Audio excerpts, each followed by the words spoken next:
Oh, je suis désolé. La connexion était partie, je sais pas pourquoi. La connexion était partie. Ah là là là là là là là là là là là. Les aléas du direct. La connexion était partie.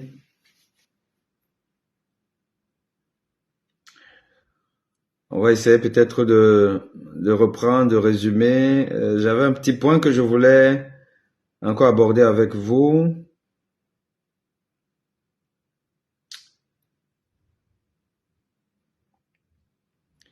On laisse peut-être encore 2-3 minutes que quelques personnes qui veulent se connecter se reconnectent. Et c'est gentil. Merci, merci Jacob Tongué, merci Alain Thierry, Matikam, la Tontina Bangoua. Vous ne me lâchez pas, hein? Mince.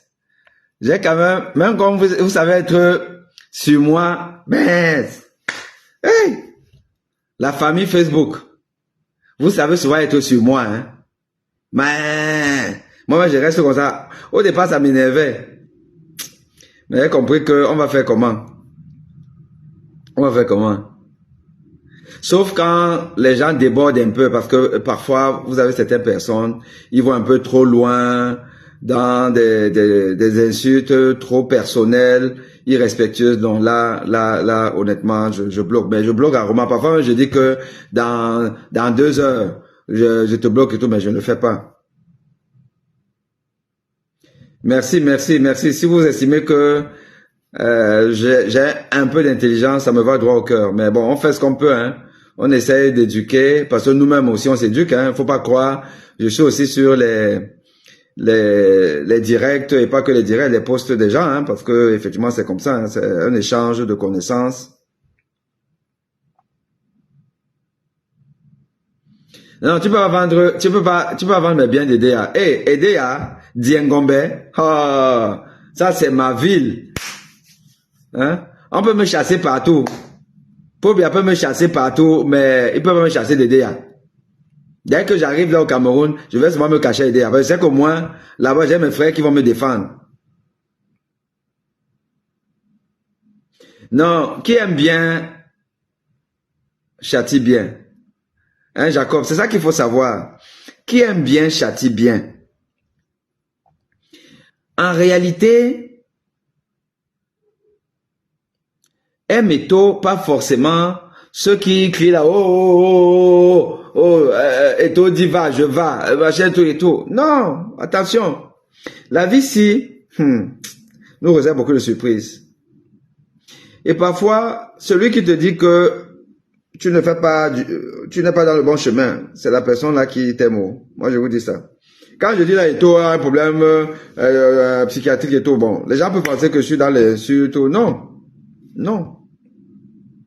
Je dis encore que c'est le médecin qui attire l'attention.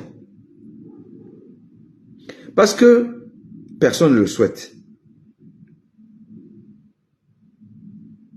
Oui, Faustin-Talla, bien sûr, bon, non, la ville, le meilleur village du Cameroun. Parce que, imaginons un scénario que personne ne souhaite. Personne ne souhaite. Parce que déjà, moi j'ai envie de dire que je ne peux pas fustiger la violence et être pour la violence. Mettre en prison quelqu'un parce que il a posé un acte délictueux, volontaire, qui l'amène en prison, ça c'est une chose. Mais envoyer quelqu'un en prison parce que on règle les comptes, c'est un peu comme tuer Martinez Ogo. Je ne peux pas valider ça. Impossible. Donc, je ne peux pas, et je pense que des gens épris de justice ne peuvent pas valider le fait que par exemple demain, Eto se retrouve en prison parce que il a tenu tête au régime. Non. Pourquoi? Pourquoi? C'est de bonne guerre. Et comme dirait quelqu'un, tu as une opportunité pour le peuple. Non, personne ne peut imaginer ça. Mais si par hasard, ces gens-là le font parce qu'ils savent le faire, ils peuvent le faire, ils l'ont souvent fait. S'ils le font, je pense que ceux-là qui aujourd'hui encouragent Eto à aller au casse-pipe, auront été responsables, non? Auront été responsables. Et finalement, qui seraient les bien vus? C'est nous qui lui disons, mon gars, tu déconnes. Tu déconnes. Et puis, on va dire ça en quelle langue? C'est-à-dire que, ayons une compréhension simplifiée. Laissons les histoires de décrets, conventions, machin, c'est monté, c'est descendu et tout ça là, les choses que la grand-mère de Bolova ne connaît pas, ne comprend pas. Ce qu'elle va comprendre, c'est que le chef de l'État, garant des institutions, a dit qu'il reprend les choses en main et il confie à son ministre des Sports. On a entendu. On a entendu la principale victime de cette réorganisation, le président de la Fédération camerounaise de football. On l'a entendu dire sur un plateau de télé français. Un plateau français d'une télévision française. On a entendu dire que nous, on fait des propositions et c'est le président qui décide.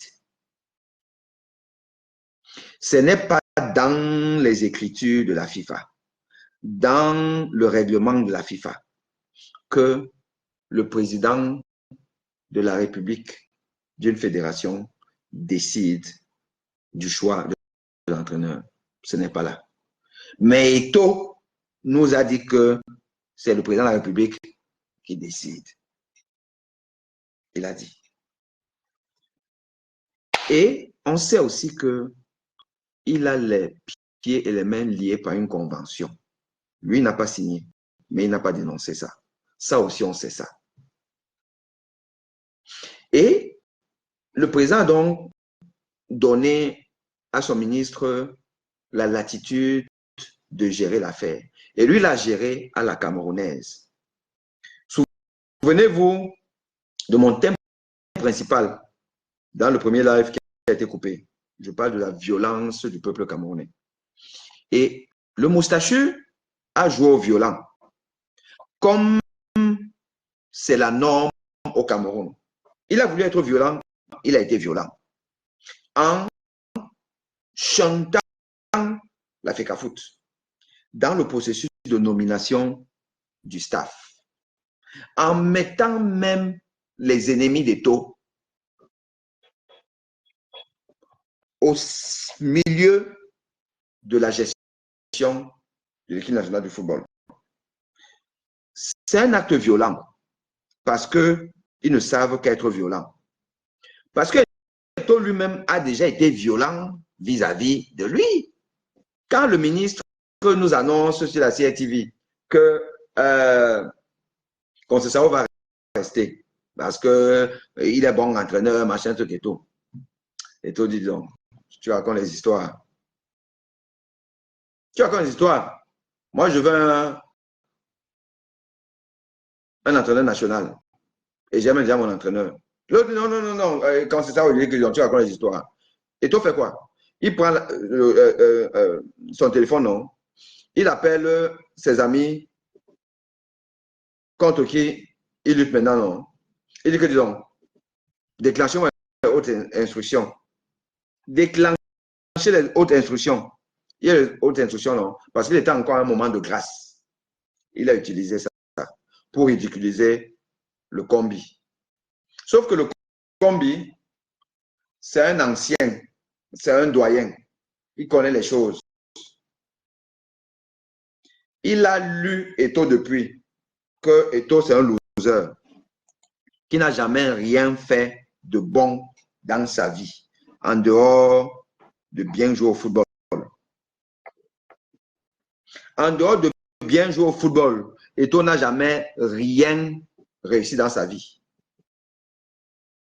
Vous voulez qu'on parle de l'avocat conseil d'Eto'o, l'Espagnol là, qui a géré la carrière d'Eto'o et qui a bouffé son argent, qui a bouffé l'argent d'Eto'o jusqu'à Eto'o se rend compte qu'il n'a même plus rien dans son propre business. Le gars a changé même les pourcentages de machin truc. Quand on dit là, oh, machin milliardaire, tout ça, moi je rigole. Hein. Le dossier là, il est en téléchargement. On parlera de ça.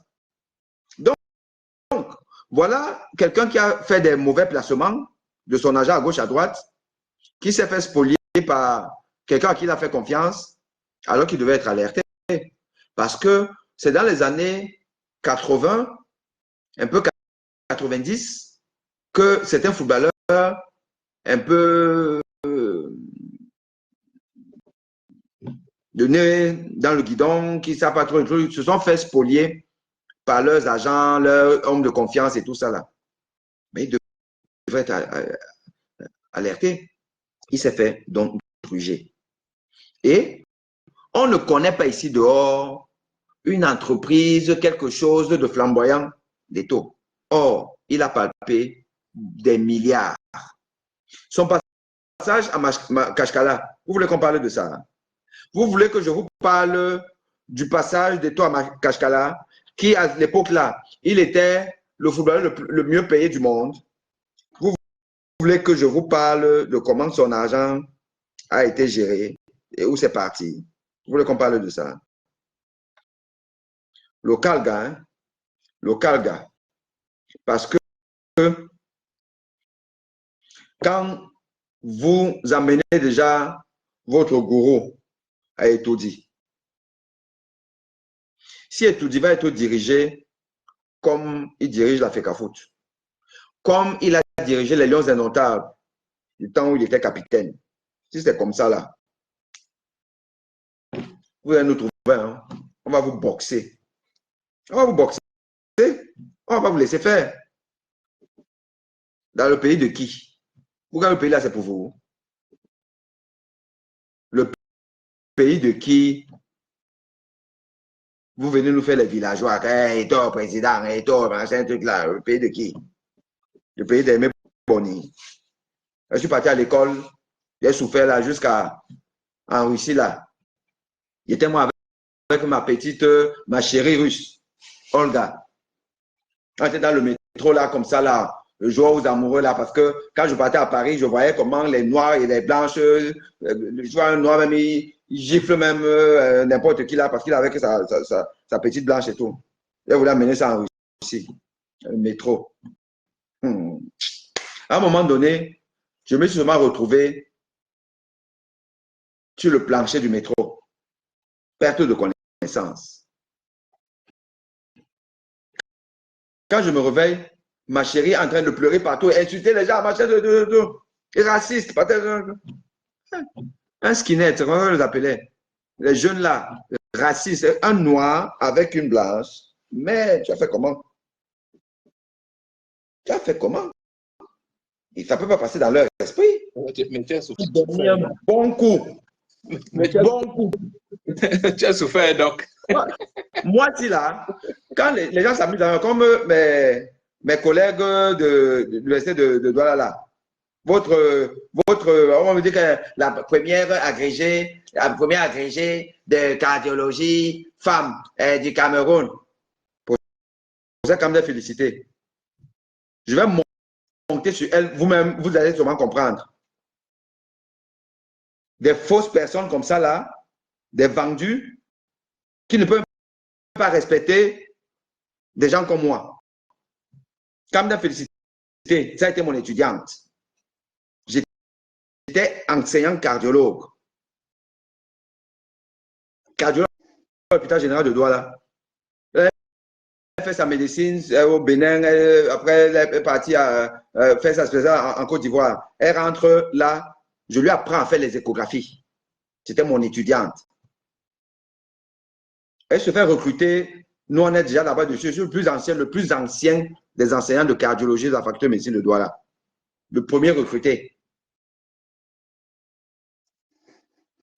Voyez-moi une personne à qui on a confié la responsabilité de l'unité d'enseignement parce que le feu professeur Lomogoum, il est en Belgique.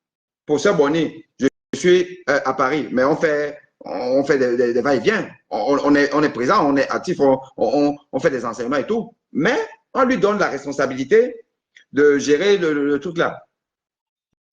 Cette dame a osé m'enlever du groupe WhatsApp de l'unité d'enseignement de cardiologie de la faculté. Comme le recteur veut me tuer là-bas, en complicité avec le doyen, ils ont fait leur part de choses.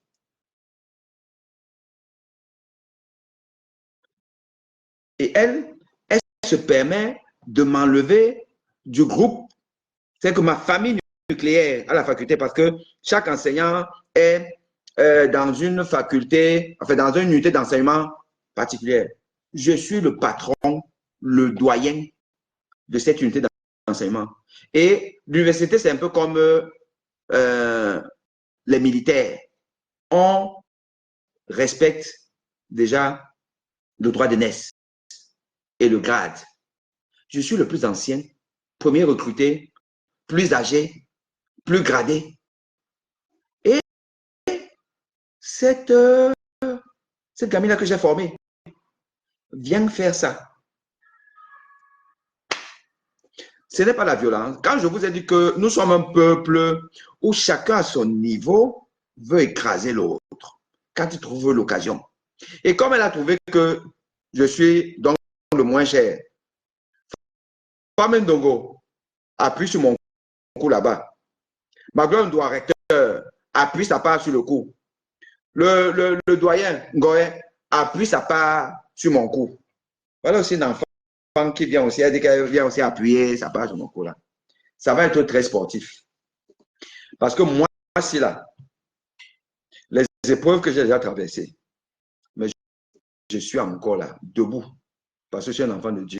Je suis un enfant de Dieu. Et ils ne peuvent rien. Ils ne peuvent rien. C'est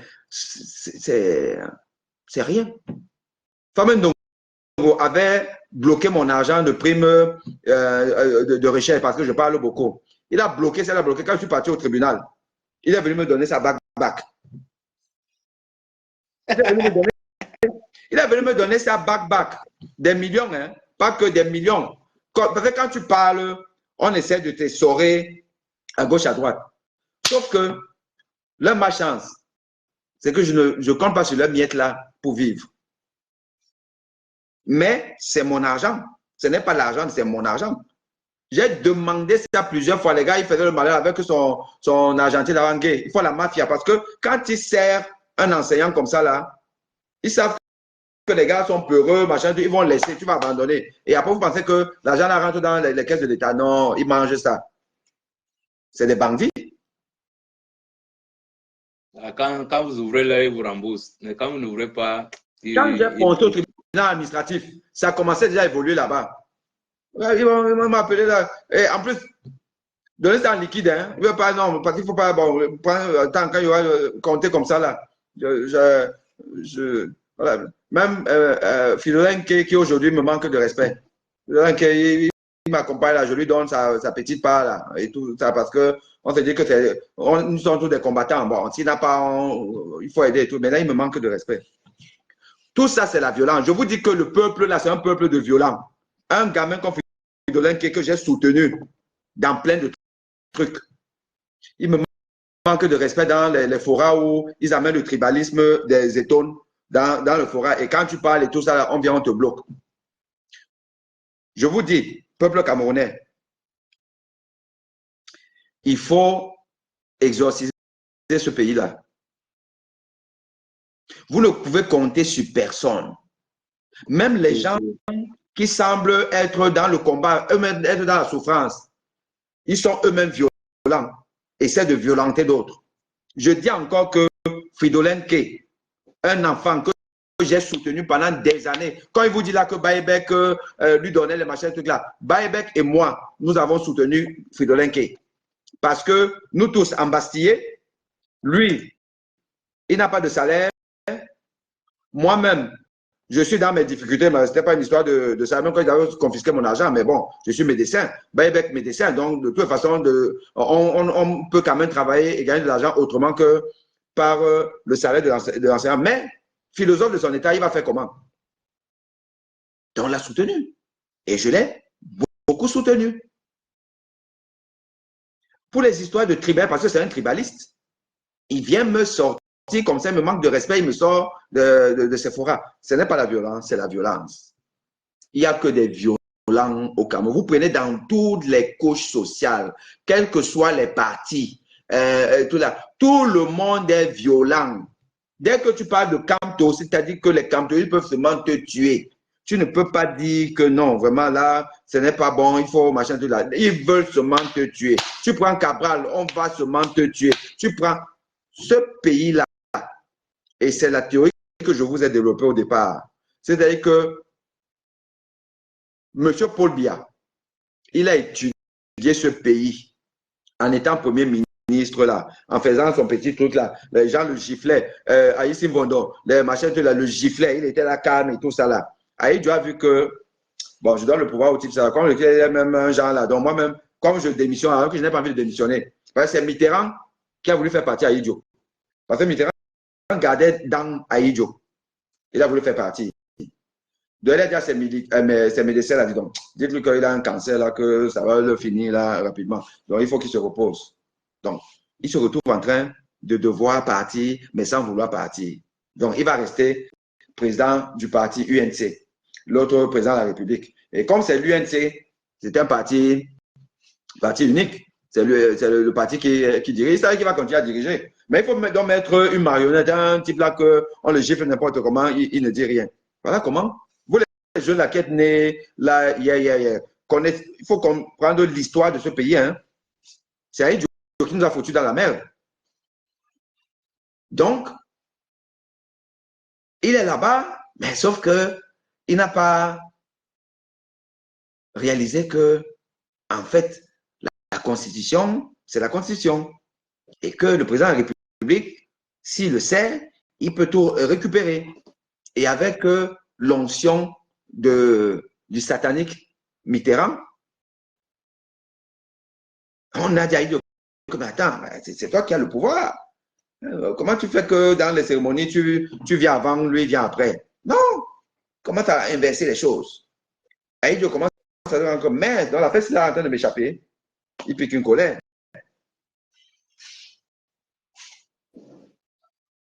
Aïdjo goûte au pouvoir et la violence du pouvoir et il installe dans la violence.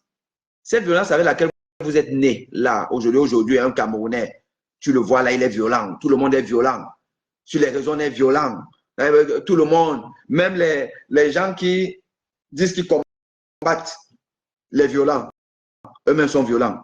Comme Fridolin qui est un violent. Tout le monde est violent. Et ton fils, violent. Et vous voulez qu'il soit président de la République. Voilà dans un bonhomme qui boxe, qui est un boxeur. Au Qatar, il boxe. À l'Afrique Foot, il boxe.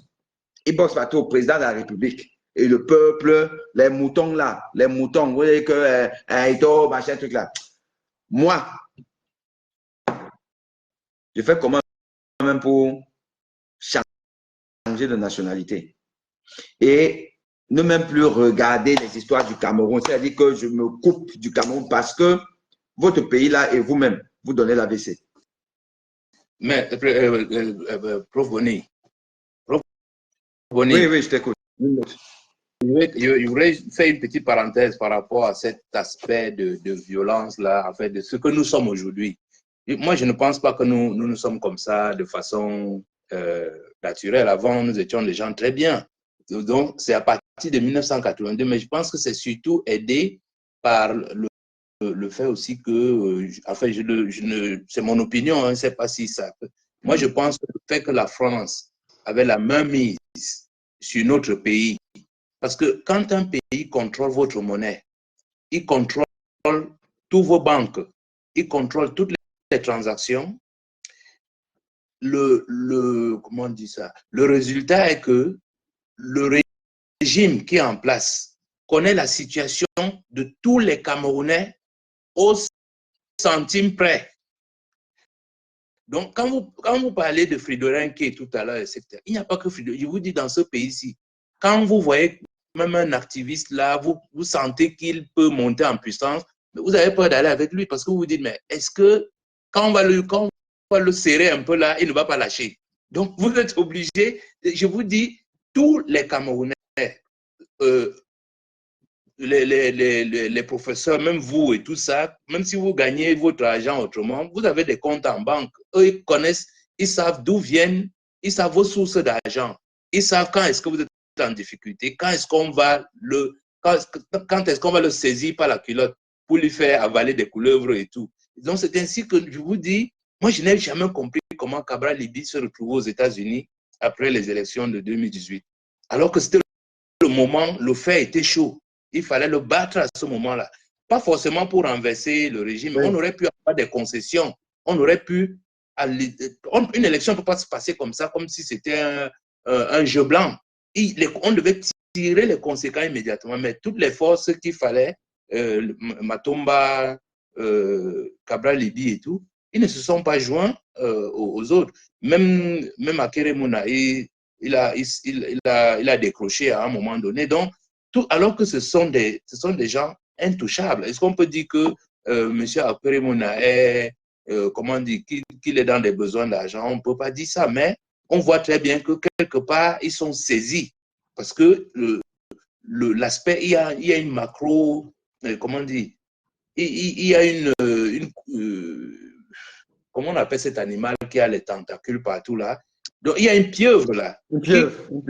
Voilà, il y a une pieuvre qui a mis la main sur l'économie du pays, qui contrôle toutes les banques et toutes les transactions. Si un Camerounais vole 1 million de francs CFA, il ne peut pas sortir avec sans que la France soit au courant. Parce qu'il va falloir qu'il change cet argent en devise extérieure. La France est la seule habilitée à changer cette monnaie en devise extérieure.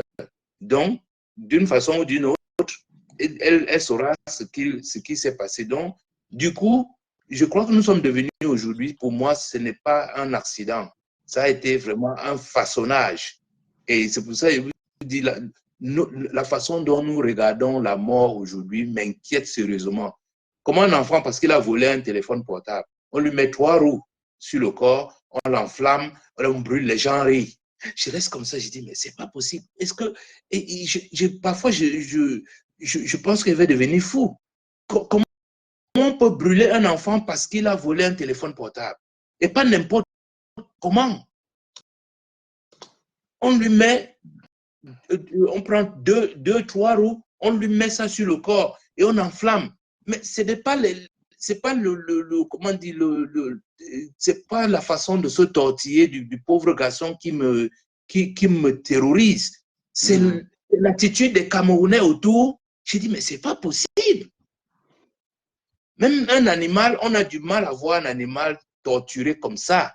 Mais comment les gens peuvent allumer des humains comme des torches et se mettre à côté et dire, oui, il a bien mérité. Je dis, mais il a bien mérité. Vous qui parlez là, mais vous volez tous les jours. Ces femmes qui vendent au marché, qui disent qu'on a bien mérité, je dis, vous lui achetez l'arachide de 50, elle fait tout, elle vous emballe l'arachide de 10 francs. Mais elle brûle celui qui a volé le téléphone, comme si elle n'était pas voleuse. Donc je dis, vous achetez la viande au marché, Doc Boni, vous ne faites pas attention, on va vous vendre même 10 grammes de viande en vous disant que c'est le kilo qu'on vous a vendu. Nous sommes tous devenus comme ça. Donc, quand vous avez en introduction dit que mais, chacun de nous peut faire 10 fois pire que Paul Biya. Les gens croient que ce n'est qu'une vue de l'esprit. C'est une réalité. Non. Absolument. C'est une réalité. Le problème, c'est que les gens ne se rendent même plus compte de la réalité.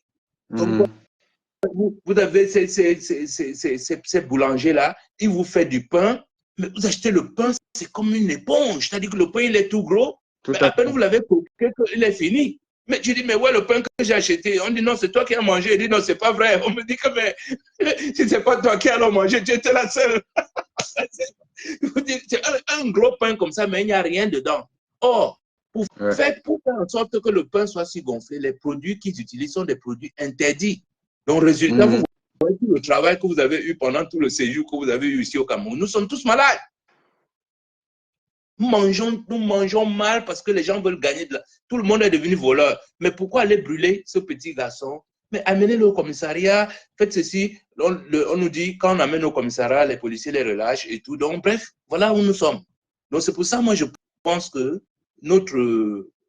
cette attitude que nous avons aujourd'hui de petits, je ne sais plus comment on peut appeler ça, des petits diablotins, ça a été vraiment favorisé par le fait qu'il y avait une puissance qui avait les moyens de savoir à tout moment la situation de chacun de chaque individu. Savoir que celui-là, c'est le point faible. Si on l'attaque, on prend un Frundi, on lui construit une grande bibliothèque, 2 petites maisons et un ranch, c'est fini. Il s'est rangé. Donc, tout ça, c'est parce qu'on connaît l'état de ce truc. Maintenant, pour fermer la parenthèse en revenant sur ce grand dossier que vous dites que vous allez ouvrir à propos de Samuel et tout, moi, je pense que Samuel soit en santé financière ou pas, mais je suis convaincu que son arrivée à la FECAFOOT avec des objectifs totalement financiers. Parce que le ministre l'a rappelé, hein, que depuis qu'il est arrivé, ils lui ont déjà donné 33 milliards. Wow. Oui, c'est sorti il y a 2 ou 3 jours là. Que depuis qu'il est arrivé à la FECAFOOT, l'État camerounais a déjà débloqué 33 milliards. Et c'est pas un mot dit comme ça. Hein. Je vais peut-être vous envoyer ça sur votre... Il y a un document avec tout le détail. Pour faire même quoi? Cet argent-là servir à quoi? Exactement. Du moins, je pense que j'ai toujours dit ça. Il revendique le fait que s'il n'avait pas intervenu pour qu'il y ait le glissement, le régime Biya n'aurait pas survécu en 2018. Et donc, pour ça, il demande rétribution. Mais quand on dit 33 milliards, les gens pensent que ce n'est que 33 milliards. Remarquez très bien que le fils de papa, quand son père est mort, on a gardé son père pendant 1 an, le temps de faire la route qui va chez lui.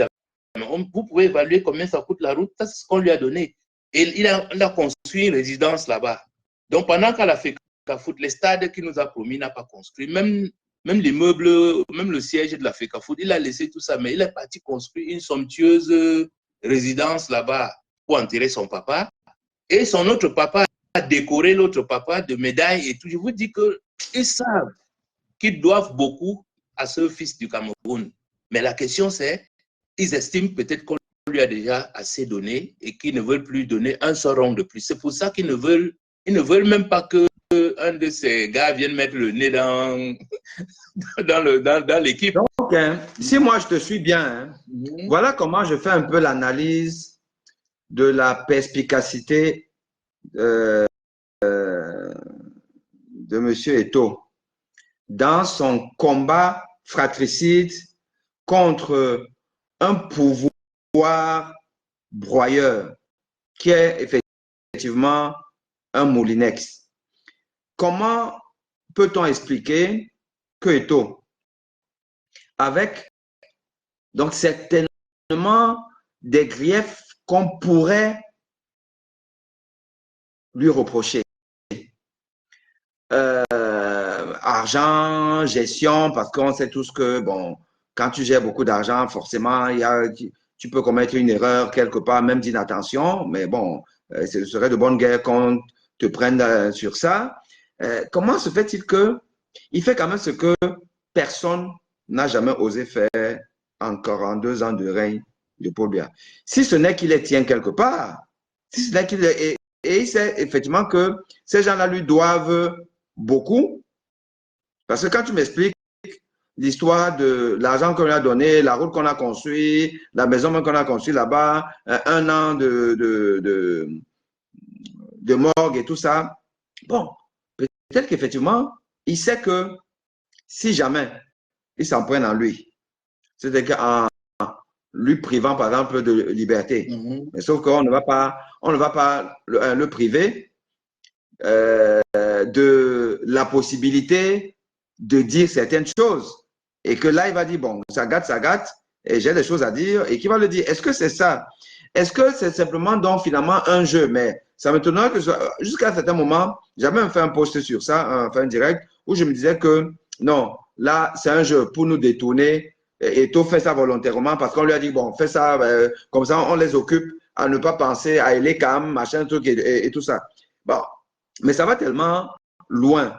Ça va tellement loin aujourd'hui. Oui, c'est-à-dire que, donc, comme d'habitude, parfois les gens se lancent dans un jeu, après ils prennent goût au jeu. C'est-à-dire qu'à un moment, c'est-à-dire que la finalité du jeu n'est plus celle qu'on avait programmée au départ parce que les paramètres changent au fur et à mesure. C'est-à-dire que, oui, on lui a donné beaucoup d'argent, oui, il a fait beaucoup pour ces gens-là, mais au passage, il a eu ce qu'on appelle un, comment dire, il y a eu un élément supplémentaire qui est venu entrer en jeu. Cet élément-là, je l'avais déjà souligné une fois dans un de tes directs.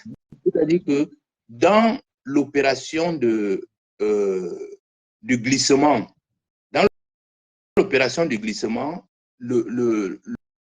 Samuel Eto'o avait demandé à négocier directement avec le président. Il ne voulait rien savoir. Donc les Ngongo, les Mwele Kombi, tous ces gens-là ont fait tout ce qu'ils ont vu. Ils ont dit, si vous voulez qu'on si vous voulez qu'on ne nous enlève pas la canne, je suis prêt. Amarama, c'est mon ami. Je suis prêt à intervenir pour qu'on ne nous enlève pas la canne. On pourra peut-être faire un glissement et tout, mais la seule condition, c'est que je vais traiter avec mon papa. Et je vous dis, regardez très bien tout ce qui se passe dans notre pays. Il est le seul qui a approché Paul Biya depuis ces 10 dernières années, en dehors de ce petit cercle des 4 ou 5 personnes qui sont autour. Il est le seul à l'avoir approché. Regardez très bien. Et c'est là, alors, c'est au cours de cette opération qu'il s'est rendu compte d'une chose. Et c'est ça qui les tient. Il s'est rendu compte que notre président ne fonctionne plus. Ça, c'est une réalité. Et c'est quelque chose que, c'est ça qui est venu le perturber dans la mission, enfin, dans son parcours, dans le jeu qu'il faisait. Il a glané, il a eu cette information supplémentaire et du coup, je ne dis pas, je ne sais pas s'il ne sait pas jouer avec ce tatou-là ou bien, mais au moins il les tient. Oui, moi je vous dis, regardez la scène qu'on a vue avec M. Tolo. Il dit à M. Tolo, pourquoi vous voulez empêcher le nom? M. Tolo dit parce qu'il a reçu les instructions. Il lui demande, mais vous avez reçu les instructions de qui? Dès que M. Tolo dit, c'est le ministre, il a dit, mais sécurité, mettez-le dehors. Parce qu'il sait, il sait que ça ne vient pas de là-haut. Donc, je dis, c'est un élément, lui-même, je ne sais pas s'il va pouvoir bien jouer avec lui, mais il sait qu'il joue avec le feu. Et c'est là où je prends une des choses que vous avez dit tout à l'heure, c'est-à-dire que cette mise en scène qu'ils ont fait, c'est peut-être aussi un appel au peuple pour dire, vous voyez, on va me tuer parce que je défends quelque chose ici, etc. Parce que si demain je suis en prison, ne soyez pas surpris, c'est parce que je m'oppose à ces gens qui m'écrasent, qui veulent m'écraser. Donc je crois que c'est ça. Il prend juste un peu le peuple à témoin. Voilà un peu la parenthèse que je voulais. D'accord. Ben écoute, je pense que c'est plausible, hein, c'est plausible, ça peut être ça. Bon, tant mieux, comme on dit, tant mieux pour pour la nation, pour le peuple, si c'est que on peut arriver à neutraliser les hautes instructions et tout ce qui va avec. Neutraliser ces personnes qui profitent de la naïveté, mais même, je veux dire, de la passivité. C'est la passivité, c'est pas la... Nous ne sommes pas naïfs, c'est plutôt la passivité. Mais il n'est pas le seul à avoir, contesté. Hein. Le Ngongo lui-même, le maître des hautes instructions, lui-même l'a contesté. À un moment, on avait failli le prendre. Hein. Oui. Si ce n'était pas le commandant du BI, là, mais on l'aurait pris. Et après, il y a le ministre, notre frère Esso, qui a écrit aux magistrats pour leur dire qu'attention, il ne faut pas suivre ces hautes instructions comme si c'était une parole de Dieu. Je ne sais pas comment il a formulé ça dans sa lettre. Donc, il y a une contestation croisée qui est en route là. Mais autrement dit, je vous dis, si notre président fonctionnait, il devait régler ce problème-là en 2 minutes. il devait appeler ses deux enfants, sa créature et son petit bébé et tout. Il dit que bon, il devait dire qui l'emporte. Il va dire, bon, petit, laisse ton grand frère faire. Ou bien il dit au grand frère, tu sais, les petits là, ils ont le sang chaud, laisse-le faire. Quand il va se cogner la tête, on va lui récupérer la chose et tout. Mais il n'y a pas tout ça. C'est parce que je dis, ils sont coincés dans cette information, en fait, dans cette situation qui devient de plus en plus évidente pour tous les Camerounais, mais qui pendant longtemps, on nous a cachés. Parce qu'il faut se dire la vérité. Le président de la République ne fonctionne plus correctement depuis très longtemps. Et ça peut on peut bien dater comment on dit ça en français? C'est-à-dire on peut dater le moment où il a la bascule, la bascule. Oui, on peut dater avec précision le moment où il a basculé. C'est-à-dire que c'était à partir de ce moment-là qu'il n'y avait plus de conseil des ministres. Voyez-vous, nous sommes un pays moderne, nous sommes un pays en construction qui vit sans conseil des ministres depuis plus de 15 ans. C'est très impressionnant. Hein? Tout à l'heure, on disait que ce n'est pas la naïveté, c'est la passivité. Mais nous sommes là, nous regardons. Les gens détournent des milliards et tout. Le ministre A ne sait pas ce que fait le ministre B. Le ministre B ne sait pas ce qu'il fait. Personne ne rend compte. C'est pour ça qu'il détourne tout l'argent. Parce qu'il n'y a pas de compte à rendre à qui que ce soit. Le président ne peut pas venir mercredi et il dit, OK, donc Boni, mercredi dernier, on a dit que tu devais installer deux centrales électriques à tel endroit et tout. Qu'en est-il de ces deux centrales? C'est pas possible, ça n'existe pas depuis que je dis, il faudra que les journalistes, comme ils n'ont pas fait leur travail, s'ils remontent dans le temps, on peut savoir à partir de quel moment il n'y avait plus de conseil des ministres au Cameroun. Parce qu'un conseil des ministres, ça veut dire que les ministres parlent au président. Et là, ils vont découvrir le poteau rose. Donc, en supprimant le conseil des ministres, ce constat n'est plus possible. Et c'est pour ça qu'aujourd'hui, parce que les gens font comme si c'est depuis 2018 qu'il n'y a plus de conseil des ministres. C'est pas vrai. Moi, j'ai suivi une émission. Il y a, comment on appelle ça? Il y a un petit morceau de vidéo là où les Français se moquaient de nous. Il y a de cela. Oui, j'avais vu ça. Voilà. Donc, il y a une petite vidéo là où il se marrait sur un plateau de télévision. Il disait, quel est le pays où il n'y a pas eu de conseil des ministres depuis 3 ans? Voilà, les gens cherchaient, on cherchait. Mais même moi, j'étais trop intéressé par la question pour apprendre finalement que c'est le Cameroun. C'est parce que c'est tellement, nous, on est tellement pas, je veux dire, nous sommes coupés. Reviens à Pidi, le président était clair. Primo Dadis avait un chèque en blanc depuis les échecs du management sportif. On a repris le pouvoir. Dadis n'a plus rien comme pouvoir. Bon, ça aussi, c'est vrai. S'il vous plaît, laissons un peu. Il y a quelqu'un qui est monté là. Ok. Et puis, il nous donne son point de vue. Oui, bonsoir, Doc. Oui, bonsoir. Ouais, franchement, merci. Moi, j'ai pris le direct en cours. Hein. Donc, en fait, cette histoire de Tola, ça relève du mystique. Ça relève de l'envoûtement. Wow. La raison a quitté le Cameroun. Parce que, je ne sais pas, est-ce que vous comprenez quelque chose de cette histoire? Ça ne fait aucun sens, cette histoire de Tola. Parce que cet individu, il a complètement mis l'État à nu.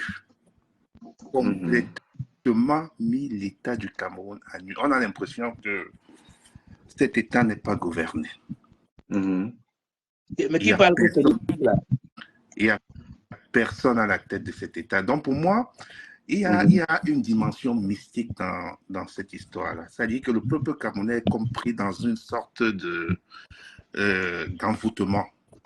Parce que je crois que tous ceux qui supportent Eto'o ou qui le soutiennent ont perdu complètement la notion de la réalité.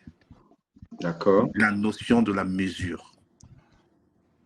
C'est-à-dire qu'on est à la recherche d'un Messie qui ne viendra jamais et qui ne peut pas être Eto'o. Parce qu'il n'a pas les ressources pour diriger le Cameroun. Il n'en a pas. Il n'a pas les ressources pour diriger le Cameroun. Voilà un individu à qui on veut donner tous les pouvoirs, on veut lui trouver toutes les excuses même les plus idiotes, on trouve toujours qu'il a raison. Donc, moi, ce que je voulais dire, c'est que on va débattre comme ça, mais on ne va jamais déceler le fond du problème. Alors, je te pose donc une question. Oui. À propos du mysticisme, tu sais que c'est une thèse que soutiennent quand même certaines personnes. J'ai même suivi, je pense que un direct de Madame Mvutu, je crois que c'est Marlène Mvutu, où elle parlait de ça. Elle a même parlé, elle allait jusqu'à parler du Bénin. Oui. Voilà. Moi, je veux bien donc comprendre comment ça se passe. Qui a envoûté qui? Enfin, qui a commandité l'envoûtement? Et comment ça se passe en pratique? Où ça s'est passé? Comment on arrive donc à prendre, je ne sais pas, les étos-moutons ou les églisiens, ça dépend comment chacun veut les appeler. Ils sont combien? C'est une population de combien? C'est quel pourcentage de la population camerounaise? Et comment on arrive justement à prendre le cerveau de... Justement, c'est tous ceux qui sont derrière lui là. C'est tous ceux qui le soutiennent aveuglement là, qui sont fanatisés. C'est des esprits faibles. Quel que soit ce que tu vas leur dire, ils ne t'écouteront pas. Quel que soit ce que Eto'o ferait, ils seront toujours derrière lui. Alors, comment ça se passe cet envoûtement-là? Vous savez, Petit Pays était à comment il s'appelle, la PAFA ici, oui. Où on lui demandait qu'est-ce qu'il pensait de la FECAFOOT et du ministère. Il a dit clairement qu'il y en a qui ont trempé les mains parce qu'ils voulaient toute la gloire. Donc, il s'est dit qu'ils ont trempé la main quelque part parce qu'ils voulaient toute la gloire du monde. Et donc, finalement, ils ont trempé. Et comment se passe cet envoûtement-là? Moi, je pense que ça se passe à travers la cooptation des énergies. La cooptation des énergies des gens. Et ces énergies-là se passent comment? À travers l'homosexualité. Dans le football que vous voyez là, il y a tellement d'homosexualité. Et ce n'est pas l'homosexualité normale que nous on connaît, que ce soit en Europe, que ce soit aux États-Unis. Ce n'est pas le même type d'homosexualité qui se passe là. Ce qui se passe là, c'est la captation des énergies. Et ces énergies-là, on les utilise donc pour embrigader des masses. Donc, il y a un envoûtement collectif qui se passe au Cameroun. Sinon, expliquez-moi comment, qu'est-ce que Koumvondo fait là? Il est professeur de droit, non? Koumvondo, vous estimez que Koumvondo pense vraiment que tout peut avoir raison de l'État? Qu'est-ce que Koumvondo, en tant que professeur d'université, qu'est-ce qu'il fait là? Est-ce qu'il trouve que c'est une manière de parler à un étranger, la façon dont Eto'o a parlé là? Est-ce que Koumvondo pense que c'est-à-dire que une personne éduquée doit s'exprimer comme ça face à un étranger en disant vous pouvez faire ça en Belgique? Qu'est-ce que la Belgique a à voir là-dedans? J'ai été coach, j'ai été joueur. Est-ce qu'il s'agit de lui? Et vous allez quand même trouver Koumvondo, professeur d'université, soutenir cela. Non, Estimez que toi as bien fait. Mais quelqu'un va te dire que Koumvondo, lui, il cherche son tube digestif. Il cherche à remplir son tube digestif. Alors, s'il cherche à remplir son tube digestif, ça veut dire qu'il n'y a plus d'argent et il n'y a plus de raison au Cameroun. Ça veut dire que c'est des gens qui sont complètement envoûtés. C'est des gens qui sont... Parce qu'il y a quand même une dignité. Hein. Je ne pense pas qu'on fait des études pour les faire. Je pense que l'école façonne quand même l'individu. Ça façonne quand même ta façon de parler. Ça façonne quand même ta manière d'être dans la société. Quand tu as atteint un degré, un niveau comme le niveau d'être professeur. Non, c'est un sac à dos, professeur sac à dos. Bon, professeur du tiers-monde. Professeur du tiers-monde. Parce que là, moi, pour Serge Pensy, ça ne me surprend pas. Mais pour professeur Koumvondo, il n'est pas le seul. Il n'est pas le seul professeur, etc. Ils sont nombreux, ce genre d'intellectuels-là.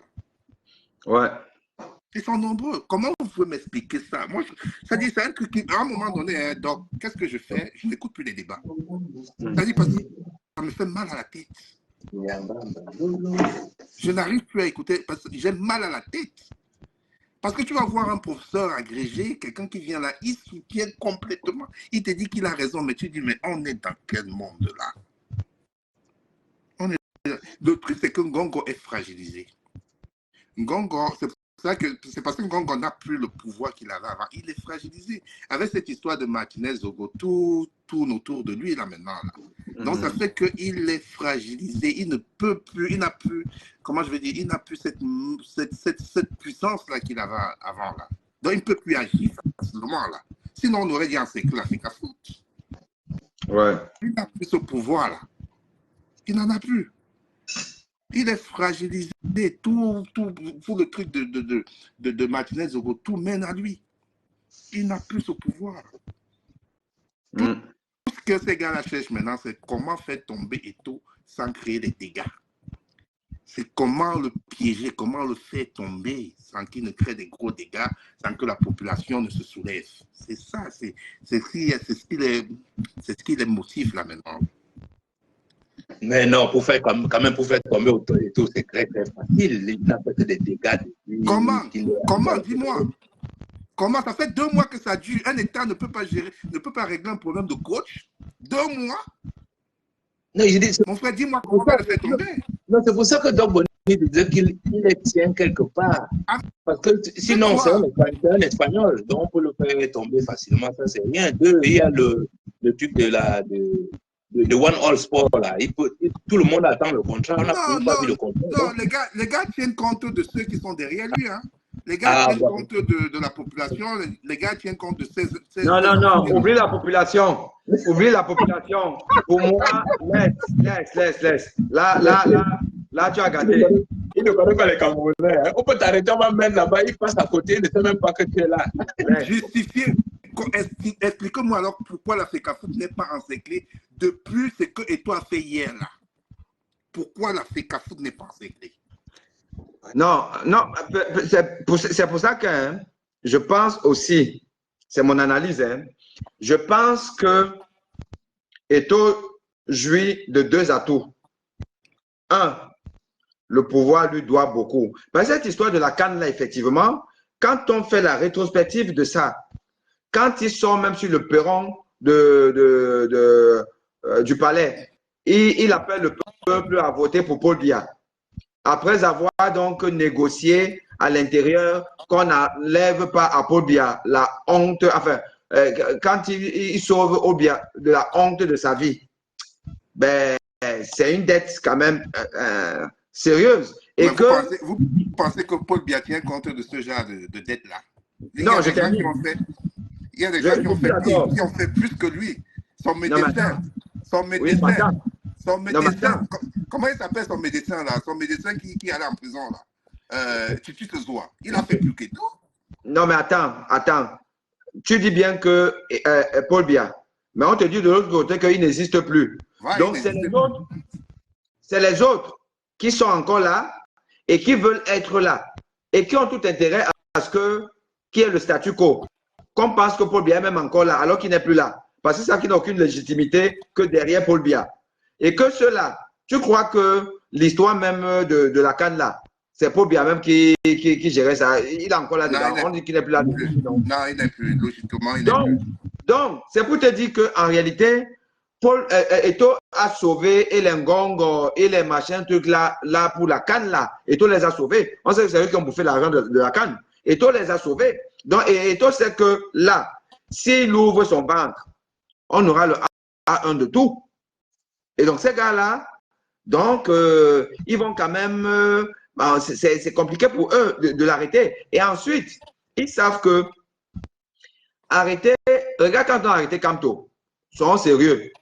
Combien de médias étrangers ont parlé de ça?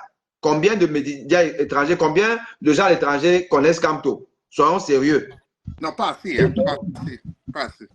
Voilà. Donc, Eto'o, là même pour cette affaire-là, tu as vu que ça fait la boucle des médias du monde entier.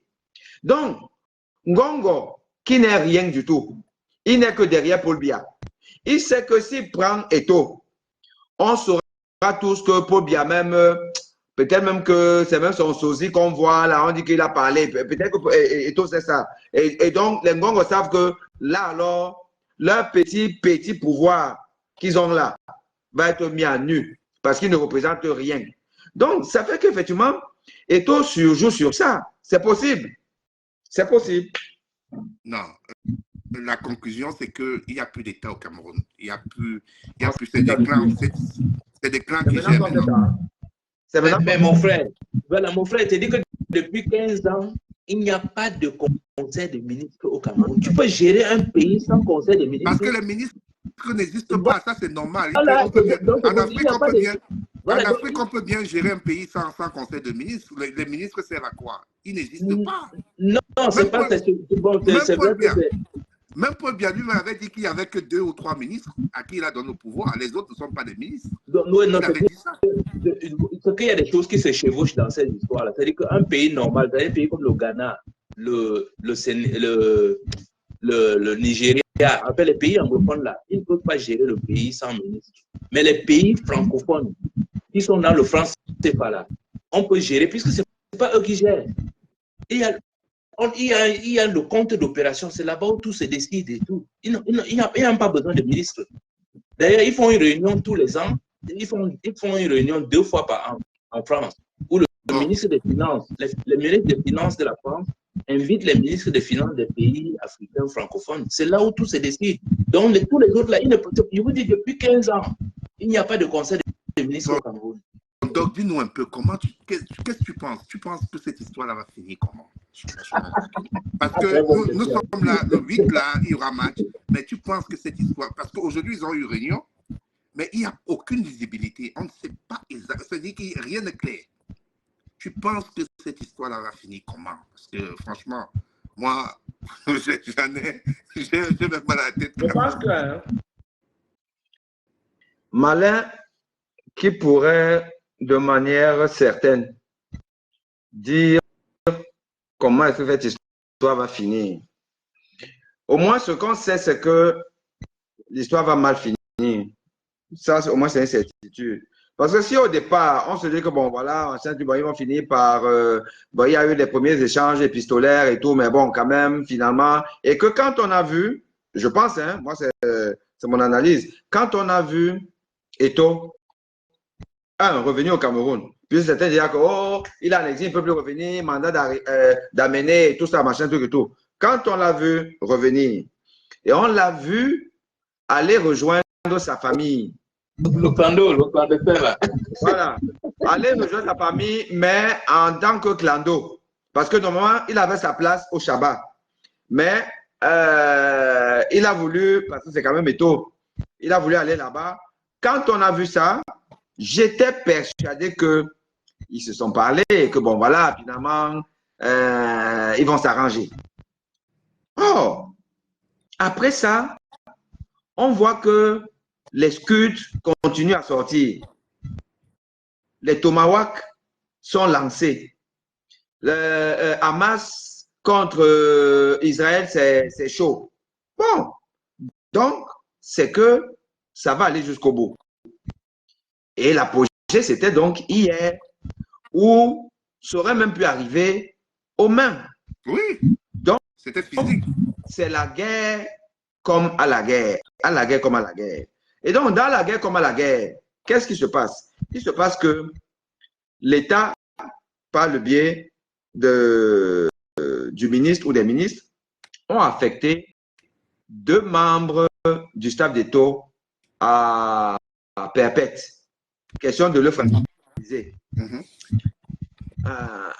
Donc, Eto'o va vouloir appliquer. Il ne peut pas se laisser faire. Mais, qu'est-ce qu'il va faire là avant le 8? Parce que je pense que tout le monde, moi-même qui me disais que peut-être que je ne vais pas regarder le match là, mais j'annule tous mes rendez-vous pour voir le match du 8. C'est-à-dire que si j'avais même moyen de prendre l'avion pour atterrir là-bas, pour aller voir le match là, j'allais le faire, pour voir un peu ce qui va se passer. Mais avant qu'on arrive au 8, il y a déjà une autre étape demain. Puisque Tungule a normalement sa conférence demain, c'est ça, non? Oui. Alors, si je reprends le propos de c'est Monga Mouyeme, mais enfin le consultant, Monga Mouyeme, oui. Monga Mouyeme. Voilà, qui a dit que l'une des options, c'est que demain, la conférence soit interdite pour trouble à l'ordre public. Oh, le Moulinex. On va nous envoyer le Moulinex là. C'est une possibilité. C'est une possibilité. Et donc, si la FECAFOOT est interdit de tenir une réunion, celle-là, mais ça veut dire que l'État est déjà en train de dire à la FECAFOOT que bon, on te retire ton droit d'exister. Ouais. C'est ça. Non, donc, une seconde là. Une seconde. Non, une seconde, parce que quand même, d'après la convention qui est là, parce que la convention n'a pas été. On a conseillé à la FECAFOOT de contester la convention. Tant qu'elle n'a pas contesté, on n'a pas supprimé la convention s'applique. On a la convention, si la FECAFOOT nomme une équipe, il faut l'avis obligatoire du ministre. C'est-à-dire que ce que la FECAFOOT a fait l'autre jour, là, pour l'instant, ça n'existe pas. Le fait de nommer un nouveau staff et tout ça, etc., par rapport à la convention, ça n'existe pas tant que le ministre n'a pas donné son avis obligatoire. Ça, ce sont des choses très... Tu sais, mon frère, toi, tu es encore... Hein, je pense que toi, tu es resté sur la première étape de ce long feuilleton.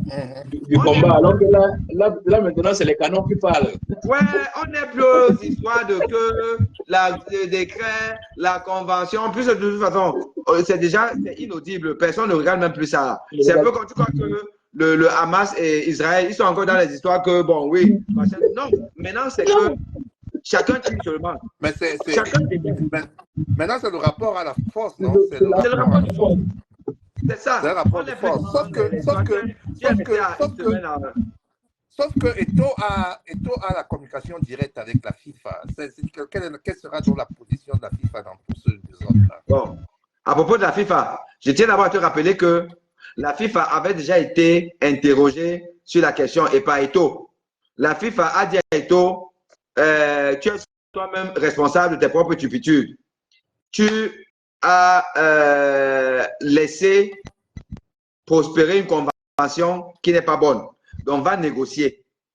Moi, je pense que je m'en tiens à ce que jusque-là, la FIFA avait dit. La FIFA n'a pas encore dit autre chose. Donc, je m'en tiens à ça. Ça veut dire que, en réalité, la FIFA ne peut pas donner raison à Eto'o, là, puisque la FIFA s'est basée sur la convention. Et Eto'o ne veut même plus entendre parler de la convention. N'a jamais voulu entendre parler de la convention. Or, sa tutelle, la FIFA lui dit que la convention. Donc, en fait, moi, je pense que la FIFA n'a même pas besoin d'intervenir jusque-là. Elle n'a pas besoin d'intervenir. Ce qui va simplement se passer, c'est que l'État va dire à Eto'o, d'ailleurs, tu ne tiens pas ta réunion de demain, et que le banc là, c'est nos gens qui vont s'asseoir là.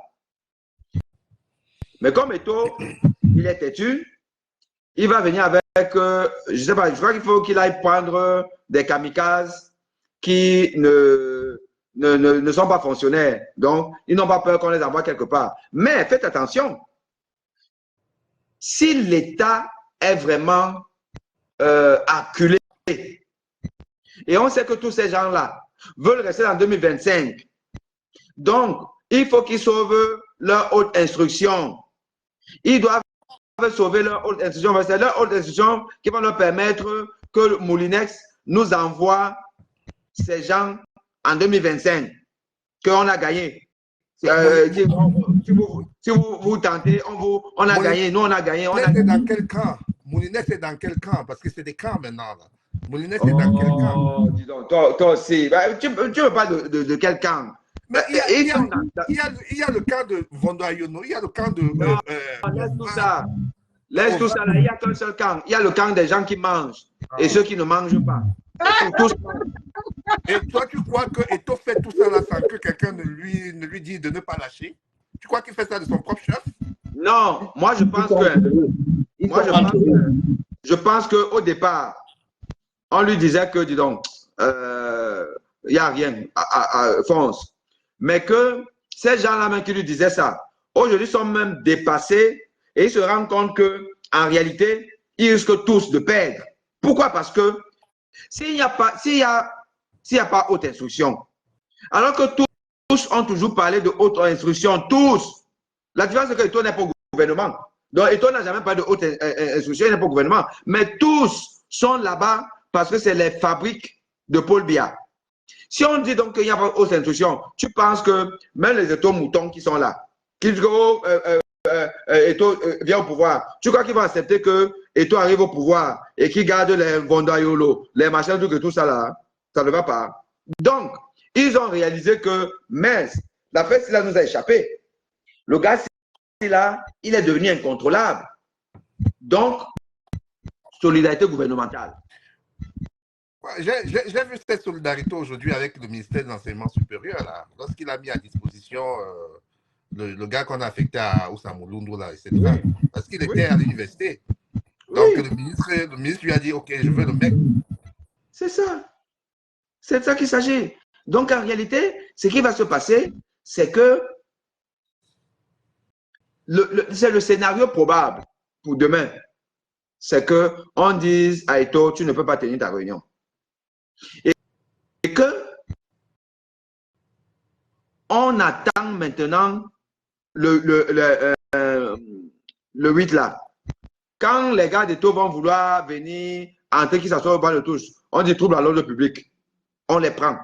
C'est-à-dire qu'en fait, toutes les personnes qui aujourd'hui même acceptent d'être partie prenante du combat d'Eto'o prennent le risque de se retrouver dans des difficultés de trouble à l'ordre public. Mais une fois que j'ai dit ça, je ne valide pas ça. Parce qu'on sait tous que ce n'est que la fémania là-bas en haut. Absolument. Voilà.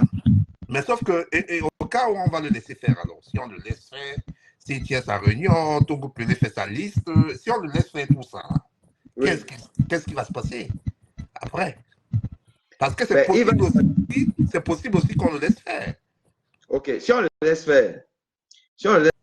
faire, il tient sa réunion, et s'il tient sa réunion, ça veut dire que déjà, il a gagné une autre étape du combat, et il ne va pas se dédier, il va garder son staff, il va le renforcer, puisqu'on lui a enlevé, sauf si les gars disent que, bon, écoutez, vous-même, avec vos fonctions publiques, là, ben, on ne part pas, on reste là et tout. Bon, non, ils ne partiront pas. Ils ne partiront pas. Ils ne partiront pas. Ils ne partiront pas. Attends, ça dépend, hein. Ça dépend. Ils vont démissionner, ils ne partiront pas. Mon frère, attends, tu démissionnes pour une situation provisoire, parce que dans tous les cas de figure. Mais qu'est-ce que tu veux que je te dise? Toi, tu es en train de voir ces gars partir à Mouloundou, je ne sais même pas où, là. Ouais, j'ai dit à 400 km de toi. Mais attends, tu crois que l'histoire de Mouloundou, quand tu parles là-bas, après tu dis que bon, gars, frère, vraiment, on s'excuse, machin, tout ça, on te ramène là, non. Tu ne connais pas le pouvoir là. Le pouvoir là aime quand tu bec, non. Dès que tu as bec là, il te ramène ici. J'ai vu des gens qui ont fui la fonction publique à cause de l'affectation. Hein? J'ai vu des gens qui ont fui la fonction publique à cause de l'affectation. Oui, mais attends, ça dépend pour quelle cause. Si c'est pour une cause pérenne, c'est une chose. Si c'est pour une cause éphémère, parce que de toutes les façons, cette fonction-là de kiné, d'entraîneur, de la FECAFO, ce n'est pas provisoire. C'est toujours provisoire. C'est provisoire. C'est provisoire. Alors, et même les monuments de retraite, tu perds tout ça comme ça alors que tu es c'est ça, tu vas perdre ça. Bon, tu vas peut-être dire que tu vas gagner beaucoup de millions en peu de temps, mais tu sais, l'argent que tu gagnes rapidement là et tout ça là, tu vas en faire quoi avec ça? Tu vas manger ça et puis ça va finir, non? C'est quand même incroyable. Oui. Vous dites souvent des choses simplement comme ça, mais les gens peuvent y rire avec.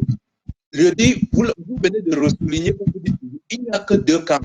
Le camp de ceux qui mangent là et nous qui sommes. Quand vous dites aux gens de solidarité d'Eto'o, c'est que Eto'o est de ce camp-là.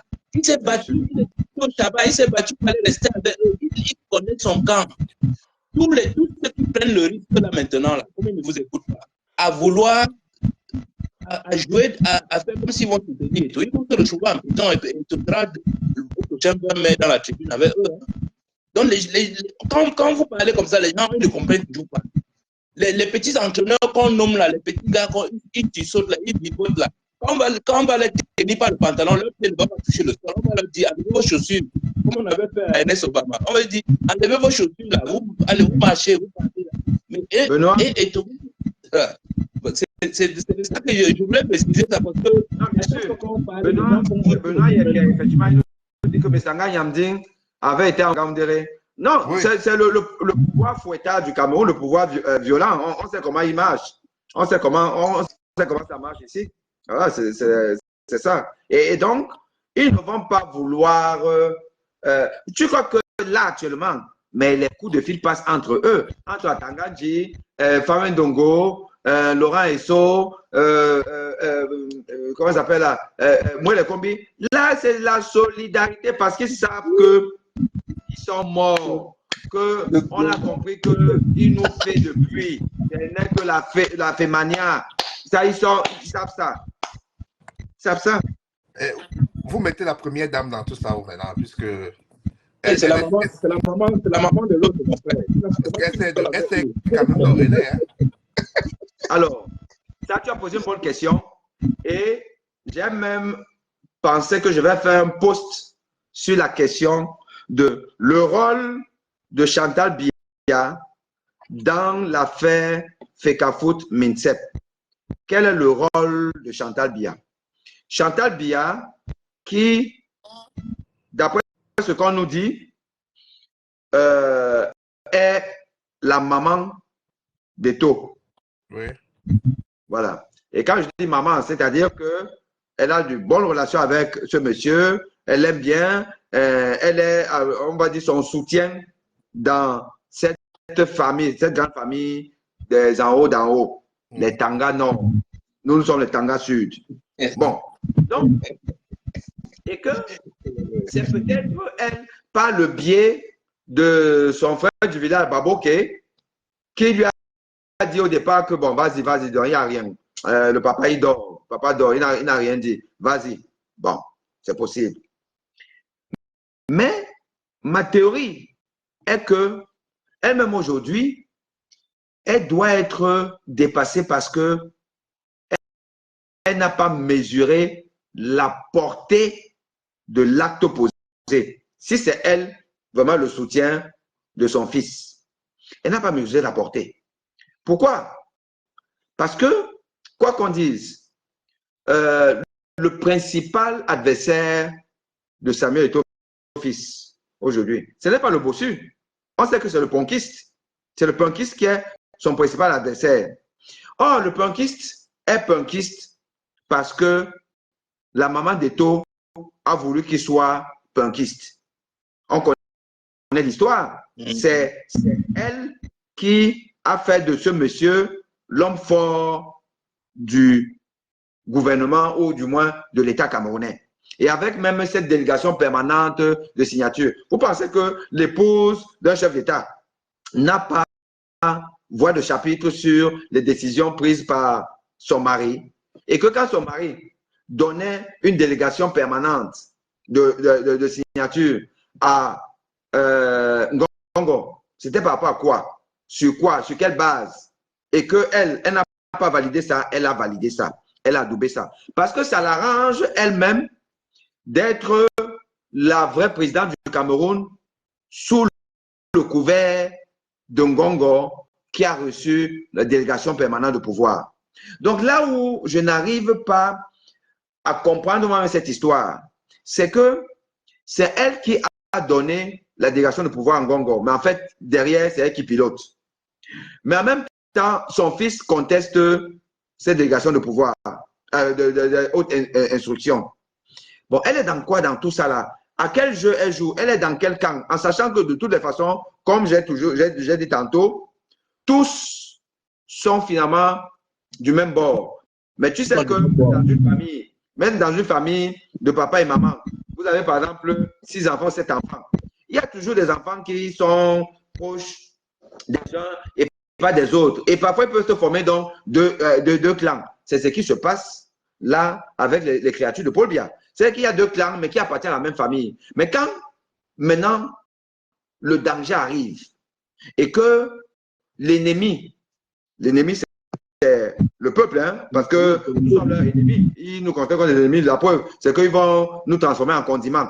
Donc, quand l'ennemi se rend compte qu'on a une faille, mais qu'est-ce qu'on fait? Mais on fait, comment on appelle ça là? Chorus. On se retrouve parce que on va perdre. Tout le monde va perdre. Eux, là-bas, je veux dire, ils vont perdre. Et donc, ils se retrouvent ensemble. Et donc, je suis persuadé que là, maintenant, même Chantal Biya,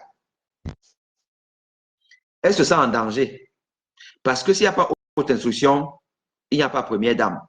Parce qu'elle ne pourra pas nous dire en 2025 que non, nous, on a gagné sur haute instruction et tout, le BIR, on a envoyé le BIR. Voilà. Donc, c'est très dangereux pour eux. C'est bien pour nous. Bon, si Eto'o réussit à nous faire ça, je pense que seuls les imbéciles ne changent pas d'avis. Hein. Je pense que je serai le premier à lui dire que, petit frère, merci beaucoup.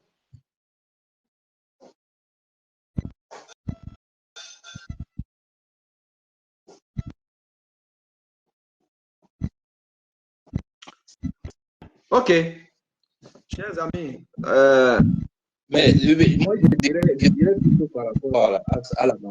Bon, vous savez, dans une famille, ce sont les enfants que la maman adore plus que les autres. Hein, et bon, lui accorde. Enfin, on dit que l'enfant est un enfant gâté. Mais finalement, après le développement que vous venez de faire, là, on voit très bien que c'est une famille qui est peut-être installée là, qui se sont dit, les gars, on est pris dans cette histoire de Martinez-Zogo. Alors, on a dit aux petits fougueux, mais lance-nous une boule de feu là pour qu'on ne comprenne plus ce qui se passe au tribunal avec Martinez-Zogo. Parce que dans les deux cas, Maman Chantal est en difficulté. Si Tingongo est pris dans l'affaire Martinez-Zogo, ça la met en difficulté. Et si Samuel Eto'o est lâché au niveau de la FECAFOOT, bon, c'est son fils préféré qui est aussi lâché. Donc, du coup, il dit, faisons peut-être deux boules de feu. On lance ça au visage du pauvre peuple, du peuple d'en bas en bas, pendant qu'ils s'amusent avec, peut-être qu'en 2025, on va tirer notre épingle du jeu.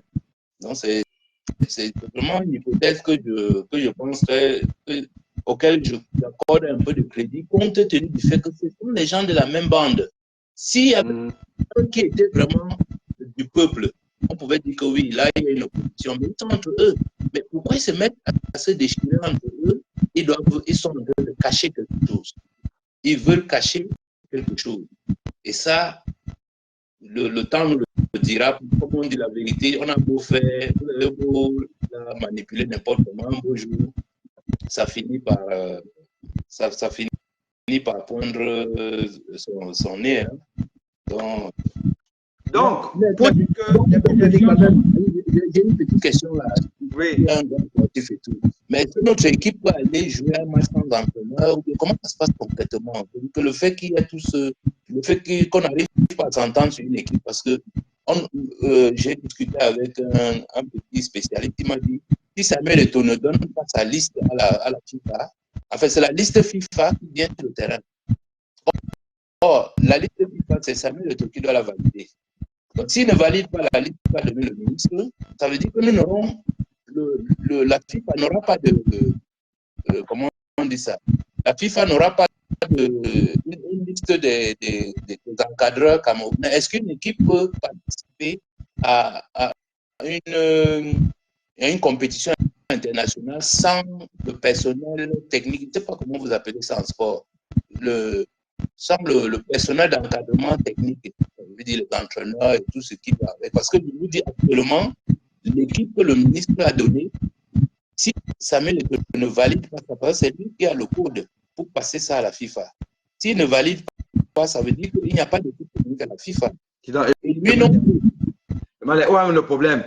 Ouais, je dis, hein, nous-mêmes, entre nous. Non, je te pose la question, moi, je ne sais pas. Est-ce que nous pouvons jouer sans encadrement technique? Je ne sais pas, honnêtement, je ne sais pas comment ça va se passer. Je ne sais pas comment ça va se passer. Et j'ai envie de dire que, à la limite, je m'en fous même un peu. Parce que c'est que j'aimerais même, c'est voir comment les Lions n'entrent même pas au terrain ce jour-là parce que, voilà, in fine donc, le commissaire du match et tout a constaté que il n'y a pas la liste des joueurs qui a été envoyée ou je sais pas trop quoi, ou il n'y a pas le staff et tout. On nous dit que bon, forfait. Dis donc, ouais, à un moment donné, hein, soyons focus sur l'essentiel. Le football ne nous apporte rien. Absolument. Il ne nous apporte rien.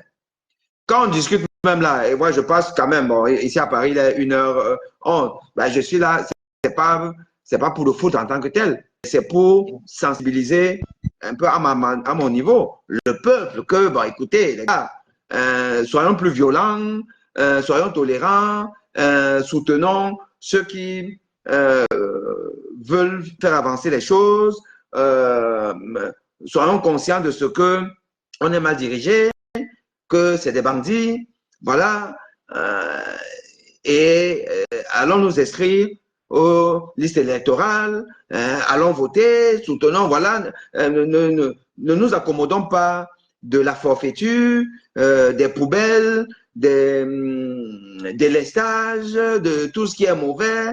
Ce n'est pas bon, on peut vivre autrement, comme les Ivoiriens, les Sénégalais, et puis voilà, on était un bon pays, il faisait bon vivre, mais aujourd'hui on est la risée de tout le monde, et ce n'est pas bon. Et ne soyons plus fanatiques. Hein? Ça ne sert à rien d'être fanatique, avoir le. Vous voyez là tout à l'heure, j'ai évolué un peu dans mon truc en disant que bon, oui, bon, c'est vrai que bon, Eto'o, ouais, s'il peut faire ça pour que quand même, finalement, on gagne et tout, et que d'ailleurs, s'il réussit à faire ça, je serai le premier à lui dire que mon gars, chapeau. C'est ça un être humain. Un être humain ne doit pas être robotisé. Comment on dit ça? Il ne doit pas être une momie. Mais je ne peux pas décider que, bon, comme j'ai choisi mon camp là, ben, vous dites même que, oh, il a fait, oh, Opopo, oh, Bro, oh, One No Sports, oh, on n'a pas de bilan, oh, maintenant j'apprends même que c'est 37 milliards, oh, machin, tout.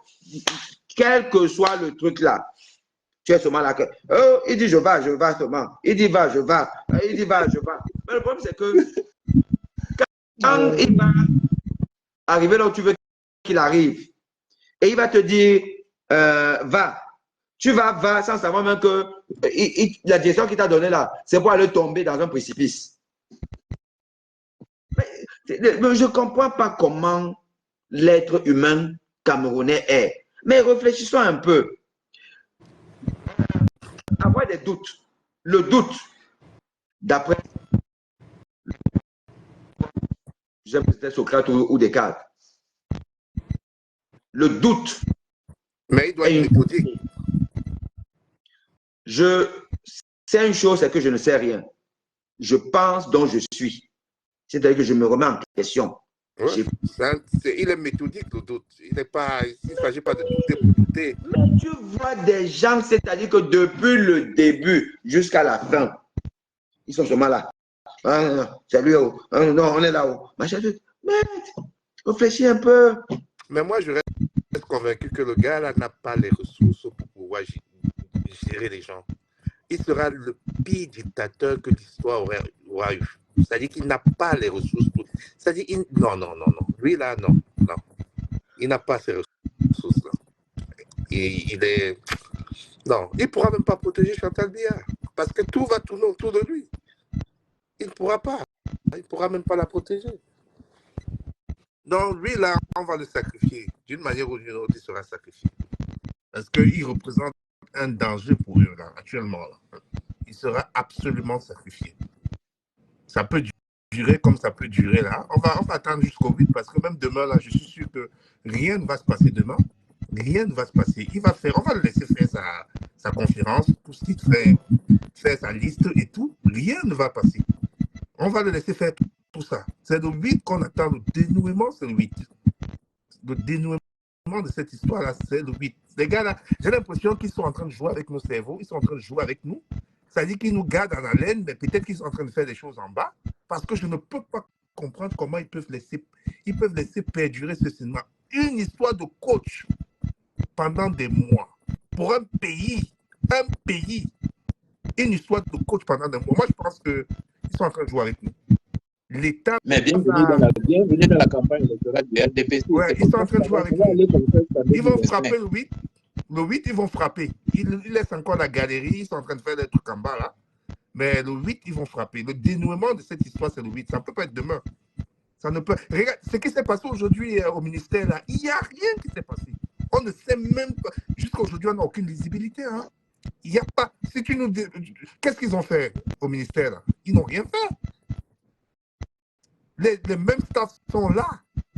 Les mêmes staffs sont là. Ça dit que tu vas à la CECAFOOT, on te présente Angwa comme le coordonnateur. Tu vas au ministère, tu trouves Banlock, le coordonnateur. Rien n'a changé. Rien n'a changé. Donc, Mais c'est bien fait. C'est bien fait pour le Cameroun. C'est bien fait pour nous. In fine, même, c'est bien fait. C'est bien fait.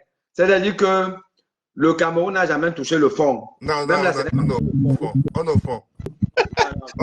Nous sommes en train de creuser. Nous sommes en train de creuser depuis. On a déjà tient le fond depuis longtemps. Mais comme nous sommes des bons travailleurs. Je vous dis alors maintenant. Retenez ça. Hein. C'est un direct, non? Oui. Ce sera enregistré. Ouais. Je vous dis maintenant, on va clôturer le direct. Oui. Le 8. Il y aura vestiaire entre les deux staffs. Même entre les deux staffs. Il y aura bagarre.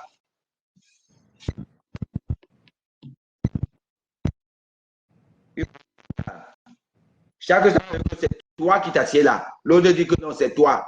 Les gars vont bagarrer. Vous l'entendez? On parle d'un état là. Quel état? On a encore un état. Je vous dis qu'il y aura bagarre. Si vous voulez, on met de côté. On met de côté. Il y aura bagarre. Moi, je ne prends pas le risque. Donc... Mais j'aimerais bien voir ça parce que c'est entre eux. Moi, je dis ça. Bon, dites-moi, il a failli avoir bagarre hier, oui ou non? Si, oui. Si, bien sûr. Oui.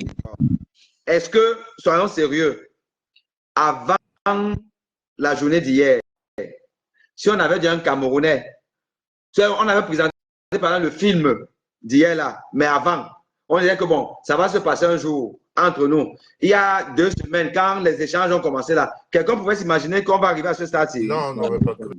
Non, jamais. Pas jamais.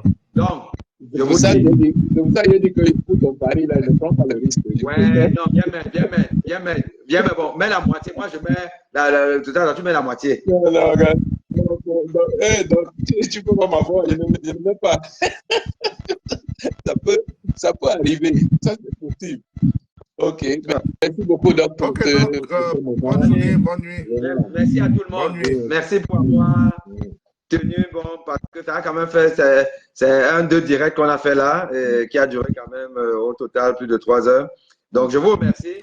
Et puis, de toute façon, on se reprend pour une autre fois, et puis voilà, on avance. Au revoir. Allez, à bientôt.